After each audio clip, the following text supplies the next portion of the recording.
I just made up like a Reddit name. I don't have Reddit, by the way. Oh my god. Kidding. I just made up a Reddit name for ChatGPT, and now it went viral for some reason. And another reason I think number 3 makes sense is because I'm in 3rd grade, so I guess that makes sense. But I'm very quickly going to be in 4th grade, and I do not know why my hand is bleeding. Wait, no, it's not bleeding. Are you okay? Yeah, so, fun fact. Today I was doing stuff on the monkey bars, and the red dots there is not what I drew. I thought I was bleeding. It's not bleeding, it's just red for some reason. And I think she skipped class. I'm not sure if she went to do mischief or she just went to learn other things. Sometimes she gets bored of our class lessons for some reason. Well, maybe she just doesn't enjoy so much, talk about grammar and stuff, which I understand. She has a point there, yeah. Well, I hope you do enjoy our classes because I enjoy our classes and I love them. Can you hear me well? Yep. Yep. Okay. While we're at it, I wanted just to jump straight back into it, if you agree. Mm-hmm. Perfect. If you look at the foot or the footer of this page, we have 3 different things or separate sort of boxes guiding us in a way. When you look at key terms, we already got to know them beforehand, remember? Yep. Perfect.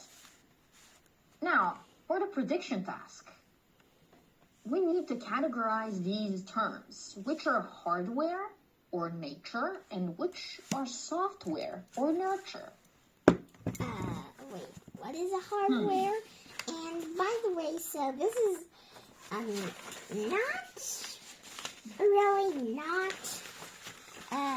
is not really gonna be, very, angry and stuff, but I didn't scan the categorize when I was taking a look at this class. So that's mostly because I just thought of asking you on class because now if I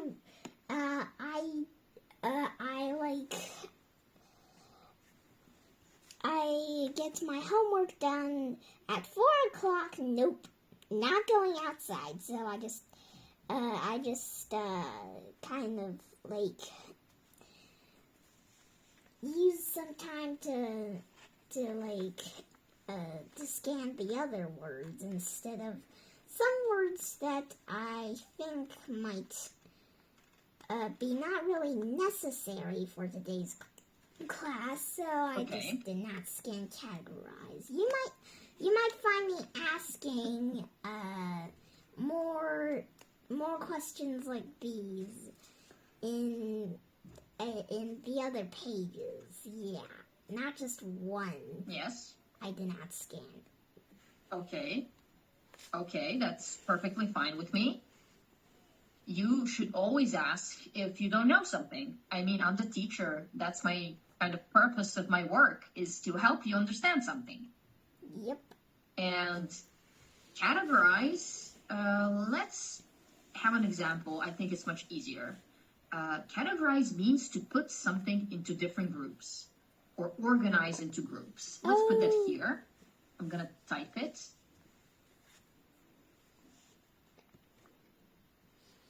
Let's see. Organize.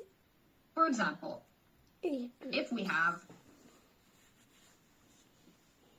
apple, car, orange, banana, bus, banana bus. Train. Transport.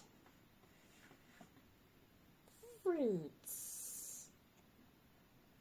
Well, let's just say fruits. This is me categorizing these words in two different categories. Category 1, transport. Category 2, fruit. Oh, Okay, can you help me?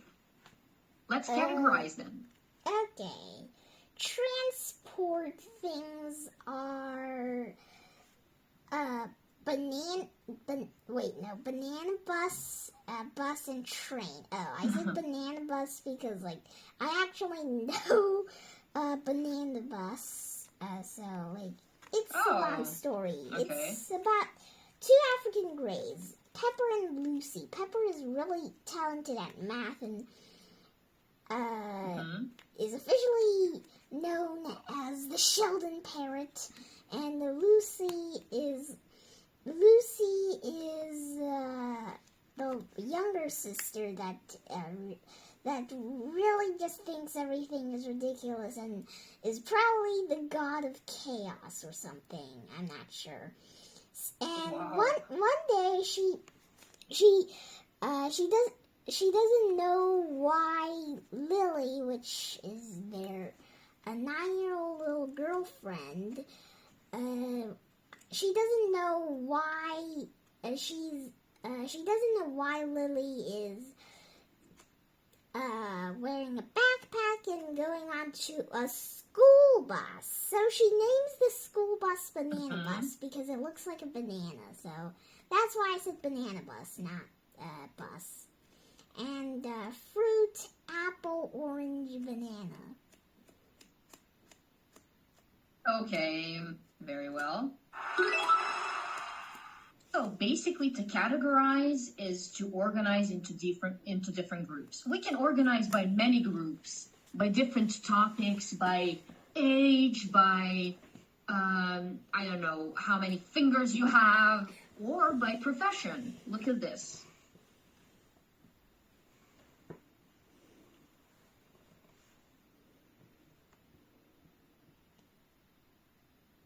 No, occupation is just, I think, like this. Wait. Or OC. Occupation. Occupation. That means Occupation. what is your work? What are you occupied by doing? Yeah. So profession is basically what did you study to work? Like, I went to college for this and that. That's my profession. And currently my occupation is, I don't know, this and that. For example, you can professionalize yourself. I don't know, you went to college to be a biologist, but you couldn't find a job as a biologist. So right now you work at a supermarket. So that's your occupation. You're a clerk at a supermarket. Now, I want to categorize by profession or occupation.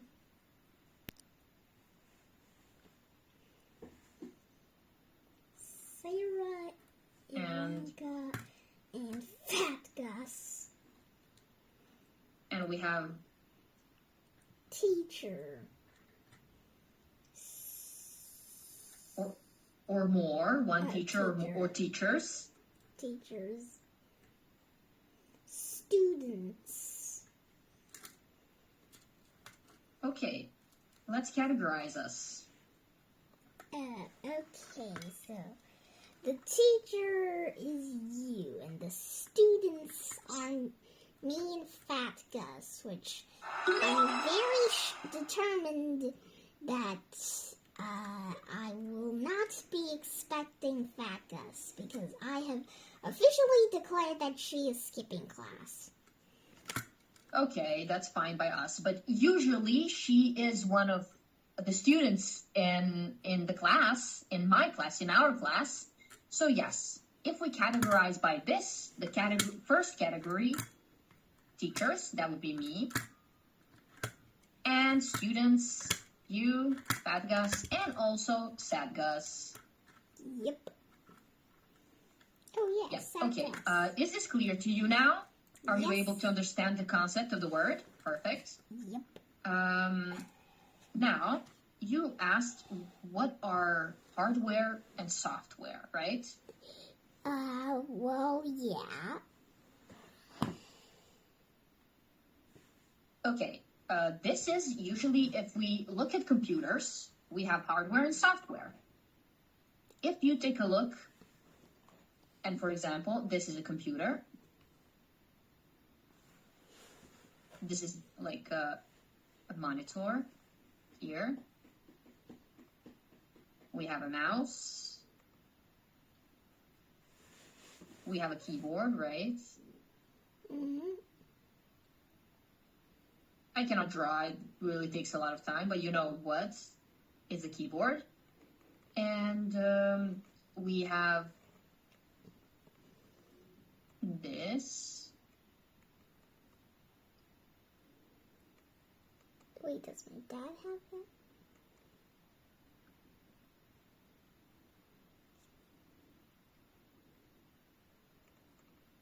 I don't think so. Wait. So these are the parts of computer. These are the components of computer. We call the parts that you can touch hardware. Oh. Now, when you turn on the computer, you have lots of apps, right? Yep. And every computer needs an operating system. Whether you have a Windows, an Apple computer, whatever it is, it needs an operating system. So, operating system, applications, programs, we call that software. If you can't touch it, it's software. So it's something inside, like a mechanism that works. We call it a software. Okay. Oh, a cursor, thank you.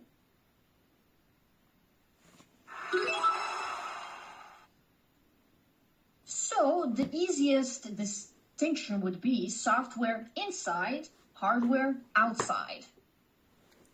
Okay. Okay, so, interesting. Which are hardware and which are software? Notice in the parentheses here, we have something. We have nature and nurture, which once I mistook it as nature and nature. Okay, we have nature in nature. Do you think that muscles are maybe more a part of our hardware or a part of our software? Part of our hardware, like you can touch it if, you can touch it, but you can't really get to it. Unless you have like a person that can be just like an amphibian, like can heal mostly like his whole body, like a person that can heal his whole body can have his body parts touched, because he would like heal. He won't be just always having that scar with the line where you cut his belly opens. But yeah, you can permanently touch your muscle in some way. So I guess that counts. Very well. And now, if I asked you this, if I gave you, if you have this person as an example, if our body is hardware, what would be the software of a person? What they think. Like, you can't touch what you think, and you can't feel what you think. That was a perfect answer. So once again, we have muscles, or the biology part of a human, and the brain, or psychological part of a human. Again, you cannot only have the muscles and work great, or only have the brain and work great. You need what? Both of them, and that's pretty much my problem here. I have the brains, the muscle, at least if compared to like a 1-year-old baby I saw today, probably yes, I have more muscle than that little baby. But if compared to my other classmates, yeah, not a chance. Yeah. Okay, well, sometimes we're different. Our bodies are different, and we can do something about it, but only to the borders in which our DNA lets us do that. Okay. Now, we come to this. We have a heuristic question here. What does this mean? Have you heard ever about this?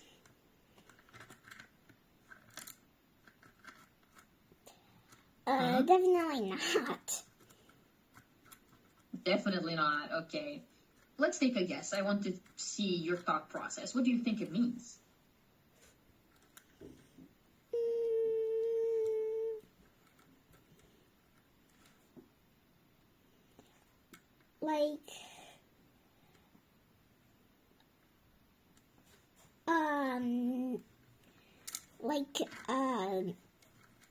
Question that that has many opinions. I think maybe. Okay, actually, that's not that far off. In this way, we need to look at heuristic question in this way. Can you please read the question, and I will explain what I mean after. Why might the champion swimmer require different body types than the champion gymnastic to be successful? So, if this question wasn't heuristic, it would look something like this. You have two different body types. They're different because one is good for a gymnast and the other for a swimmer. Why are they different? So see, in my question, I gave you all of the explanations instead of making you think. A heuristic question does that. It makes you think, but not just every question makes you think, but heuristic questions often help you think, explore, and discover an answer instead of just giving you direct fact. For example, I can ask you, what is the capital city of China? That is just memorization, right? You will just say Beijing. Okay. But if I ask you, I need you to tell me, what is the largest populated country on Asian continent? You live in it, and it has a capital city. Go.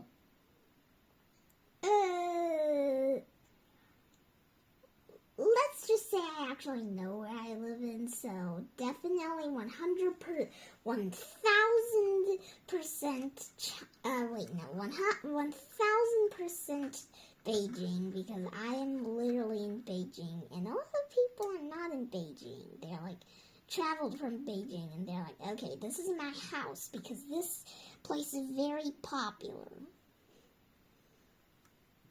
Yes, very good. I have an example that involves France. Let's read it. Ooh, that's gigantic. I'm going to make it smaller so you can read it, okay? Okay. Instead of asking, Perfect. what is the capital of France? Just memorization. France. Oh, France. just memorization.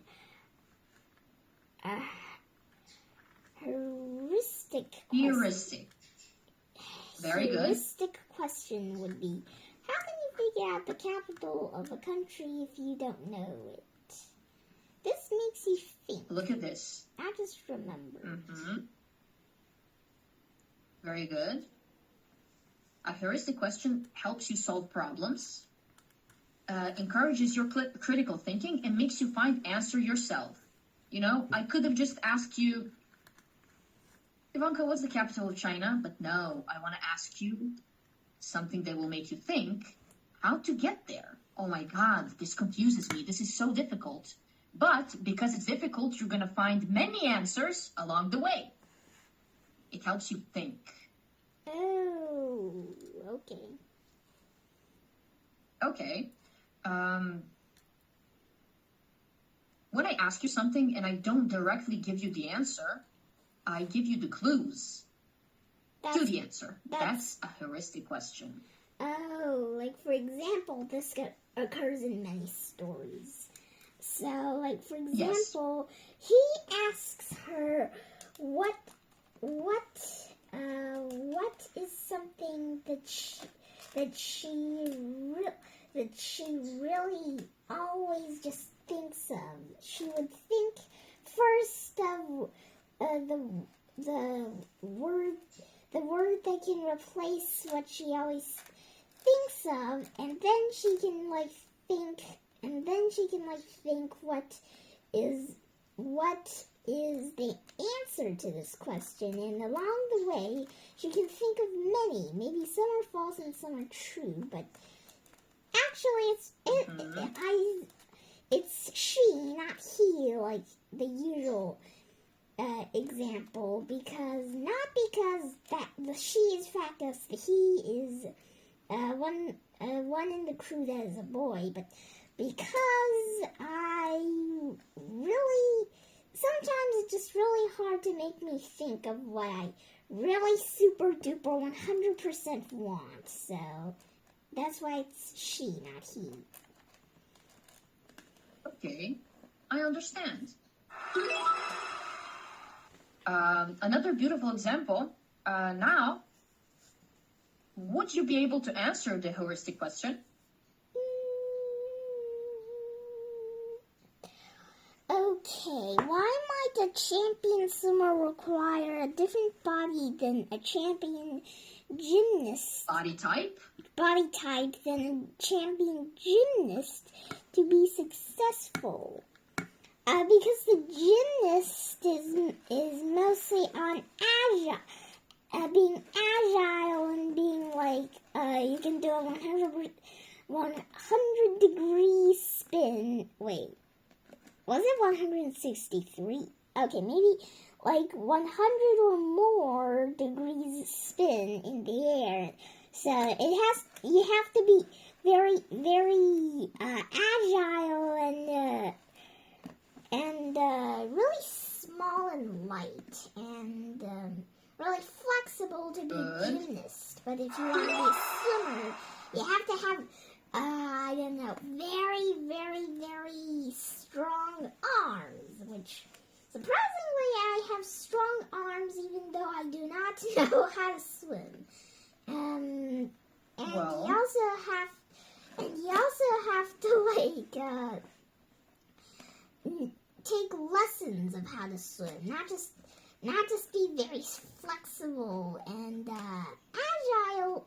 Okay, you can be agile for a swimmer and a gymnast, but it's just not as needed as a swimmer it's not as needed when you're doing a competition of swimming. If you do a competition necessary, right? of being a gymnast, it would be just Wow, okay. Perfect answer. Let's finish here on slide 9. Have a beautiful weekend, and I will see you next week. Okay, see you next week. Bye.